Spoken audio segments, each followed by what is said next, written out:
What's going on, guys? Welcome to Everything Always. My name's Michael Roman, aka Allfires. Now, we had a saying about Doctor Strange in the Multiverse of Madness way back in the day before it was ever released, and it went something like this: if even half the cameos that were rumored for that film actually showed up inside the movie, then it would be as big as Avengers Endgame. And as it turns out, there were some pretty big and amazing cameos in that film, and as we've recently found out, some of the characters that were named by industry insiders like Ironmonger and Boulder the Brave were actually in the original concept art and storyboarding for the film, just never made the final cut.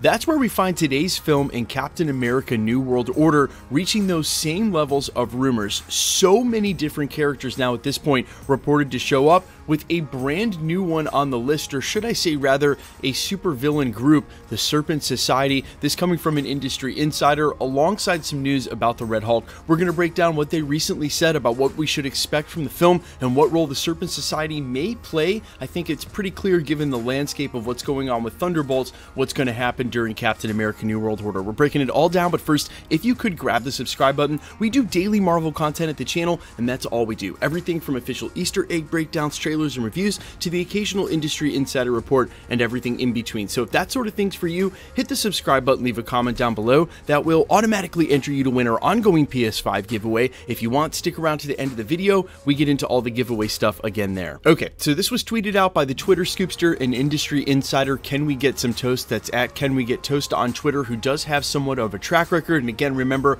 I'll give a lot more reverence to an industry insider who will put their name on this sort of thing rather than just your anonymous 4chan or Reddit post. They tweeted out, yes, it's true, Serpent Society are the villains in Captain America New World Order. Now, if you're not familiar with Serpent Society, believe it or not, they were actually some of the original villains rumored for Captain America 4 before we even knew we were getting that film. They're basically a group of superhuman mercenaries, all using snake aliases: Anaconda, Death Adder, Sidewinder, you get it, who basically unionize, who look at the Avengers or the Fantastic Four and use that as a blueprint, but for their criminal organization. And remember, they're supervillains. And while you may argue we've seen something like this before in the MCU multiple times, either with the Vulture and Tinkerer set up back in Spider-Man Homecoming around the Chitauri technology they were peddling, or even real recently with the Kingpin and his crime syndicate, they're nothing on the level of Serpent Society that remains described as, quote, the best organized and most successful coalitions of criminals, basically in the 616. Now, referencing what I just said about the Serpent Society making a lot of sense in context of the MCU's landscape, first and foremost, their first paid assignment, their first gig, was a contract on MODOK's life. Yep, that's right, the MODOK we're about to be introduced to in Ant-Man and the Wasp. They're actually hired to kill him, and because they're successful in this, it's actually what establishes the team. Now, I'm not saying that they're going to do this or that MODOK's days are necessarily numbered, but if he should happen to make it out of the quantum realm by the end of Ant-Man 3 and out from underneath Kang's rule or sidekick status back in the 616, he may reboot AIM or get involved, and then as an extension from that, end up crossing paths with the Serpent Society. It is coincidental that one of the main elements and keys to their story is about to be introduced as well. But that's not the only way they connect to the current landscape of the MCU, and especially when we reach Captain America New World Order. Now, in the prologue, I referenced the myriad of rumors that have already piled up about this film, and for sure, the only villain we know that's going to show up, as introduced during the live presentation at D23, is the leader all the way back in the day from the original Incredible Hulk film. Now, that obviously had to do with a lot of the setup they did during She-Hulk, them being able to obtain She-Hulk's blood in the intelligentsia, and whether or not the leader ends up fleshing out that team doesn't matter. It'll be She-Hulk's blood that ultimately leads to Thunderbolt Ross's transformation into the Red Hulk, which, speaking of which, if you have Harrison Ford and you spend that kind of money to bring him back as Thaddeus Ross and then turn him into a typically villainous Red Hulk, he's going to be the main villain of the film. The reason that Sam Wilson would have to compile a small Avengers team, as we've heard for other rumors, alongside the fact that he'll be President Ross at that point, and that this will actually all be centered around Adamantium showing up on Tiamat, which feels like way too much for them to get through in the first film. But remember, typically Avengers films all open with some sort of conflict. The first Avengers film, it was Loki invading the base. In the second Avengers film, it was them infiltrating Hydra. In the third Avengers film, it opened with Captain America versus Crossbones, who was a villain in that film, but not one of the main villains by far. And of course, Endgame's a little bit different. It opens up with a conflict with Thanos, but not an all-out Avengers team fight. Speaking of which, though, you could say Crossbones is a great example of how they may choose to use Serpent Society in this film. Work them in as the Act 1 dummy, something that the current Sam Wilson conglomeration with his sidekick Falcon, whoever else is working with him, 2 or 3 people can easily clean up, and that can forward the plot, finding out that they may be working in conjunction with Red Hulk.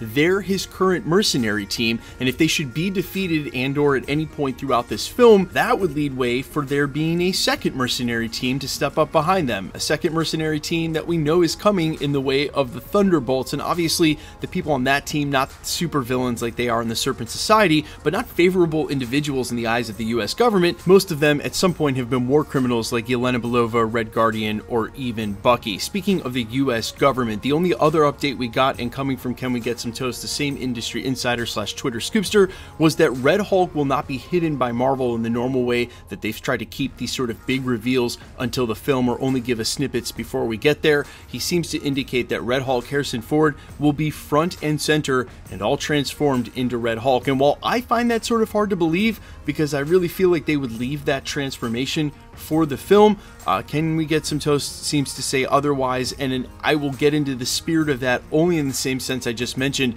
You're paying Harrison Ford money, you're making him the Red Hulk. That's a huge thing. If you have all these other reveals in the film, maybe it is best suited for marketing if you run him out there right away. Look, Marvel Studios decided to go the opposite way of Sony, and instead of trying to keep it secret and deny that Hugh Jackman's Wolverine was going to be in Deadpool, they just put him in marketing from day one. They may choose to do the same thing with Harrison Ford's Red Hulk. But you guys let me know down in the comments how hype A, you are for this film, B, how hype you are for Harrison Ford's Red Hulk, and do you agree that it's starting to seem like there's a lot going on in this film, but it wouldn't be any more ambitious than, say, something like Civil War? I'm all ears as always. Quickly, let's get into the giveaway stuff before I let you go. Okay, we're still giving away PlayStation 5s, and instead of subscriber milestones now, we're going to do it to coincide with the release of Ant-Man and the Wasp: Quantumania, which is right around the corner. If you want to be entered to win, or for any of the other giveaways at the channel, all the same rules will always apply. Hit the subscribe button because you need to be a subscriber, then leave a comment down below. Because it's truly random, the more videos you comment on, the better chance you have of winning. All winners will be announced at the end of videos, the same way we're doing here.